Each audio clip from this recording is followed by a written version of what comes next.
don't make universal statements. I don't want to get on a soapbox, but a lot of people make comments.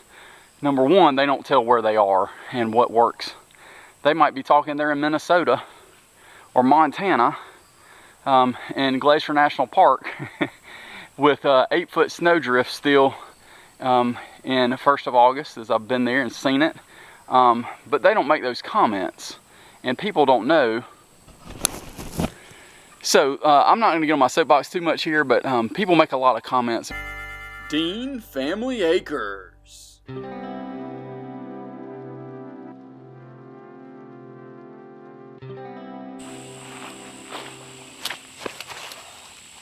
Alright guys, it's that time of year where we need to prune out our floricanes from our blackberries, and we will be doing that. Let you guys follow along. Kind of talk a little bit about how each and every one of these plants is done and our favorite varieties through this point. If you haven't checked out our playlist of blackberries, check it out here. We've really been trying to expand blackberries on our homestead in our backyard here, and also expand muscadines. So if those are two things that you're interested in, definitely follow along. The third wheel at this point would be blueberries, where we've added some bare root growth blueberries, and we're preparing to have approximately 200 foot of blueberry orchard. So again, follow along. Thanks so much for watching, and hopefully you guys enjoy. Don't forget to leave a comment down below.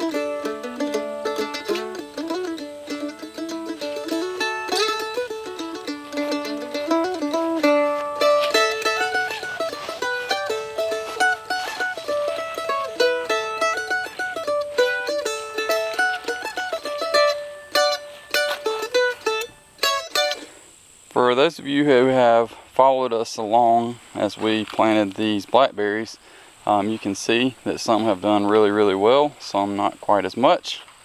And then we have our patch of all Prime Ark Freedom down here that have just gone crazy thanks to deer nipping.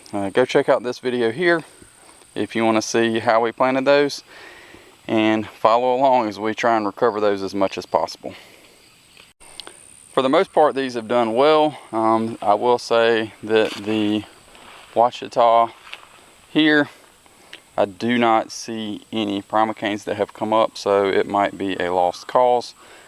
We did have some offshoots coming around this area, but I'm pretty certain that it was from this Prime Ark Traveler here.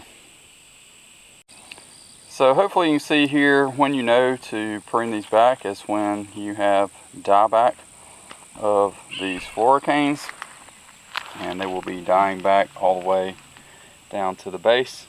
After they do that, you know that it's time to prune those out. You'll notice the green growth here. That is primacanes. Depending on what variety you have, they might fruit like this one here, or it might not fruit until the next year. So you got to know exactly what you have. If you do have your vines tied up, I would suggest you might want to untie those depending on how your setup is. These we did not prune them really well this past year, so we're going to prune these out and go ahead and get these dead ones out so that all of the energy will be going to the new growth, which are the primacanes. Now you might ask, how do you know what is the primacane and what's the floricane? If it's a primacane, that means it's the new growth and it will have 5 leaves. If it is a floricane, then it will have 3. So that's the year 2 cane. So it will only have 3 leaves. So that's the easy way to tell them apart. Alright guys, so we're just going to follow back this dead branch all the way back down, and we will cut it down here.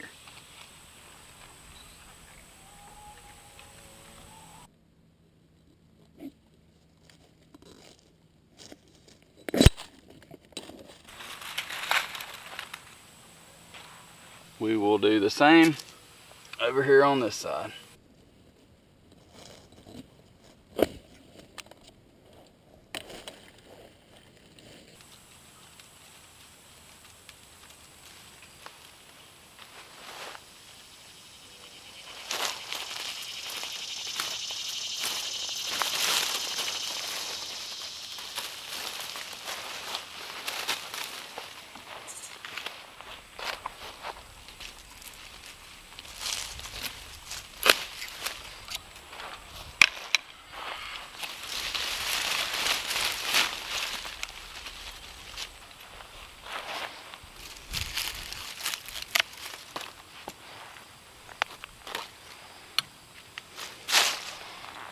Here's our Ponca vine. At first I was a little worried about it because it was really small. And then I don't think it got enough water early on. I think that they kind of just dried up. I might have only gotten one berry off of it. It was pretty good, but it wasn't enough to evaluate as well as everyone says. So we've got a couple different offshoots. I'm pretty certain these to the right over here are Ponca as well.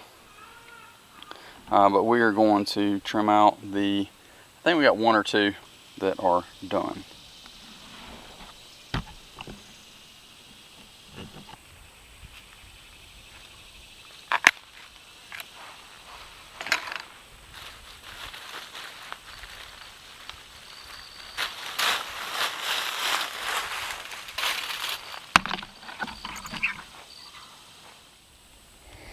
This Ponca vine is kind of interesting in that it has grown. I don't know if you can kind of see that. Let's see if I can get it to focus here.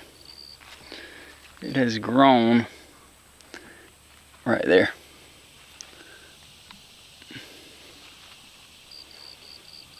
And is wider than my finger, and it's kind of flat. I don't know what that is. And it also has twisted a lot up here, but it has forked out and seems to be doing okay. So we're gonna run with it unless someone else tells me different.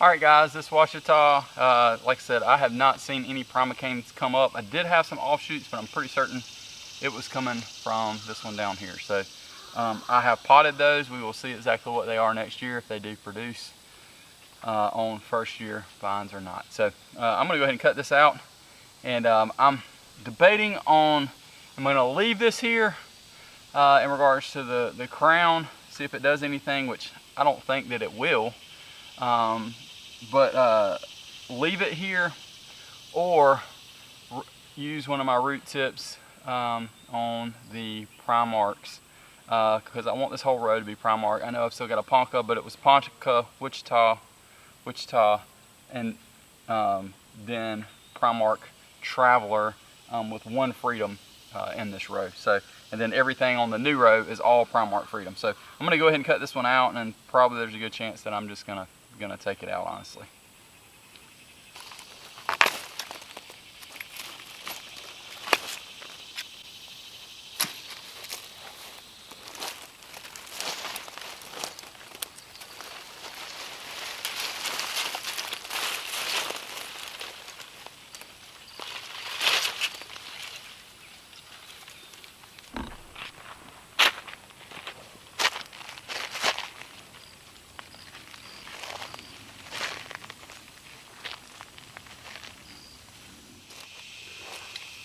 Alright guys, so this is a Prime Ark Freedom, and we do have some definitely fully dead canes in here, so we're going to take these out. And this one just hasn't produced as well as I thought it might. I don't know what the deal is.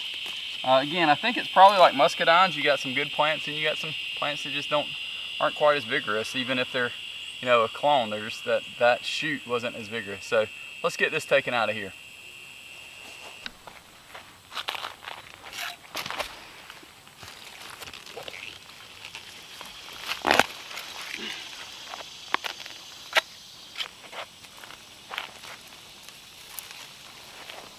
As you can tell, we have a few watermelon vines intertangled.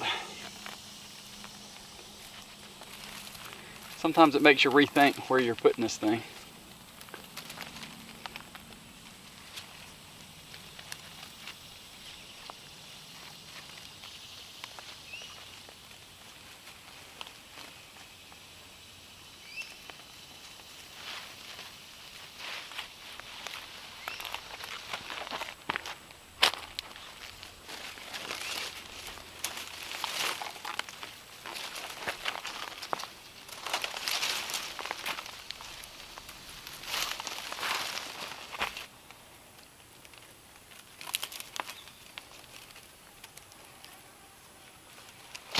So we got those few done and turn around and it looks like we've missed one. So let's go back again, just kind of keep an eye on it.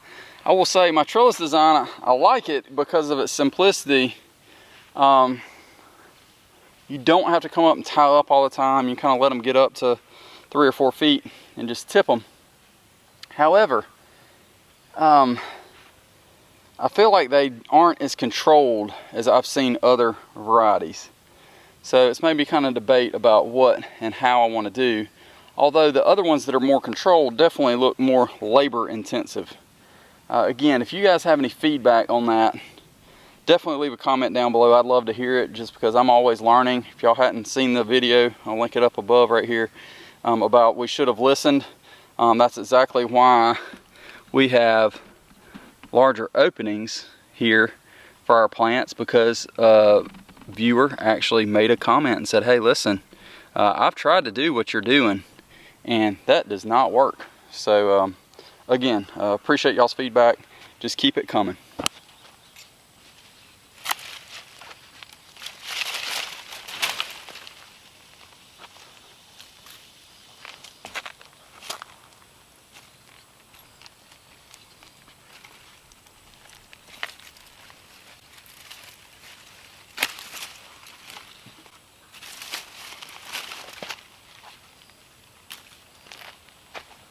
Alright guys, we're going to keep working up the row and always keep an eye out for different bugs that are probably trying to eat your plants.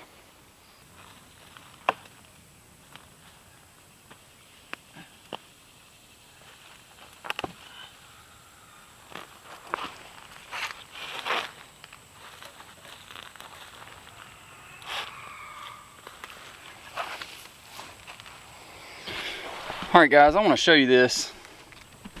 You see this little brown stem right here? That right there is what I planted last year. It was actually a tipped rooting, and you can see how much has come off. So we've got basically one nice primacane that has come out, the big green one back here, and has kind of forked off in different ways. Compare that to some of these down here. You can see we have probably 1, 2, 3, 6, 7, 8, 9, probably 10 healthy primacanes coming out. That's a difference in about a year. So again, year one, this right here, is what I planted. It was growing. Year two, 1 or 2 primacanes are probably going to pop up. And then from there, you're going to get multiple more after year probably 3 plus. You can see here, this one's done really well. This was year 1, year 2. So basically got, let's see, 2 right there. We do need to cut this one out.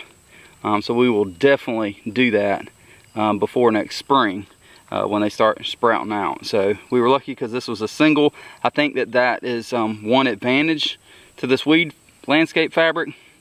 I always see people making comments in regards to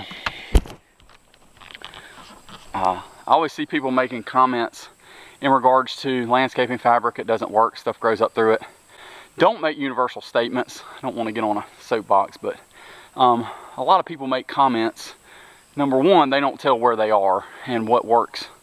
They might be talking there in Minnesota or Montana, in Glacier National Park with 8-foot snowdrift still in the 1st of August, as I've been there and seen it. But they don't make those comments, and people don't know So I'm not going to get on my soapbox too much here, but people make a lot of comments in regards to landscape fabric and other things and never make a comment in regards to where they are, what they're doing, that kind of thing. I mean, they might be in Minnesota or Montana or something like that, nowhere even remotely close to you. So don't automatically just take something because you see it on the internet.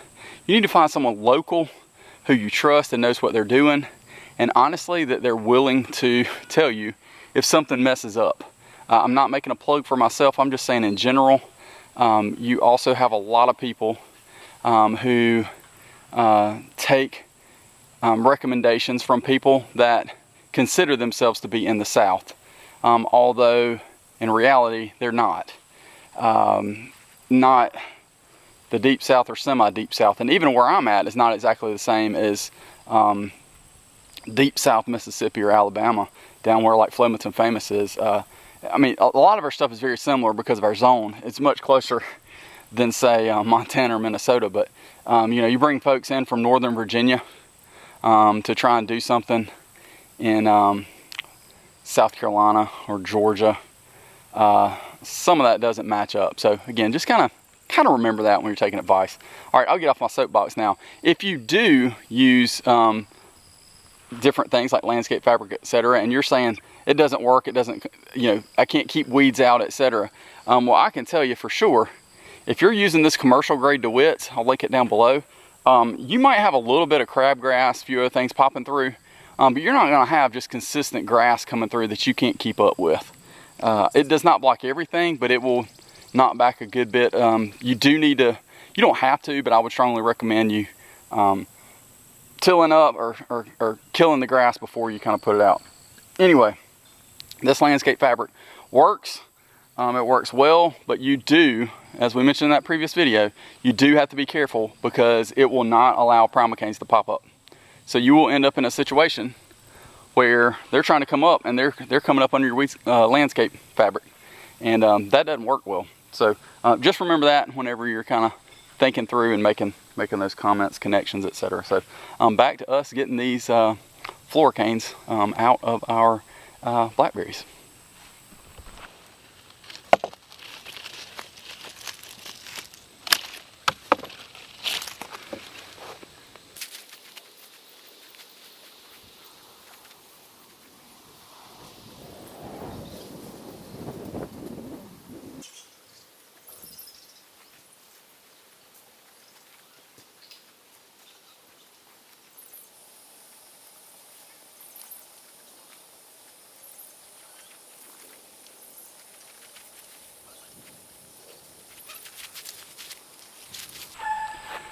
Alright guys, so as you saw, we got the blackberry floricanes pruned out. We might have done that a little early, but honestly, I think we're good. Only reason I say that is because it's a little warm today. Not as bad as it has been, but it's definitely warm. We're thankful for the Lord sending a few clouds between us and the sun every once in a while. You can really see how these things opened up when we cleared out, especially clearing out that one that looks like it didn't make it. We just got to make sure that we're going to tip prune more consistently next year. We've done that some, but not nearly as much as we probably should have. And I will say the older they get, it definitely seems like the more together they get in regards to sending out some nice offshoots. So again, thanks so much for watching, guys. Don't forget to like us, this video, share it with friends that you might know that have blackberries, especially thornless blackberries, and aren't sure exactly what to do or how to do it. And subscribe. And when you do subscribe, don't forget, that's right, ring that bell like Mike Tyson did in the 1980s. And hopefully each and every one of y'all have a wonderful and blessed day, and that you had a good harvest of blackberries. I know we've been working on figs a lot lately. Muscadines are about to hit the ground running. So it's just going to be back to back to back. We're going to consistently try and keep doing our twice a week videos on Thursdays and Sundays. We're also going to try and be a little more consistent about time. Instead of trying to get those out in the afternoon, we're just going to do them in the evening. 8 Eastern Standard Time will be when we release those videos. That way, if we have a hiccup with something, then we actually have a little bit of time in the afternoon to kind of get them wrapped up to be able to let you guys see it at 8. Do apologize for some of this. In the past, we had like a power outage and a couple other things with some of the storms that have come through. So again, thank y'all so much for everything y'all do, for your support, for making comments when you see us out in the community, and also just for being willing to include us in the different aspects of things that we look at and enjoy in regards to different groups on social media. Again, thanks so much, guys. Enough rambling. Y'all have a wonderful and blessed day.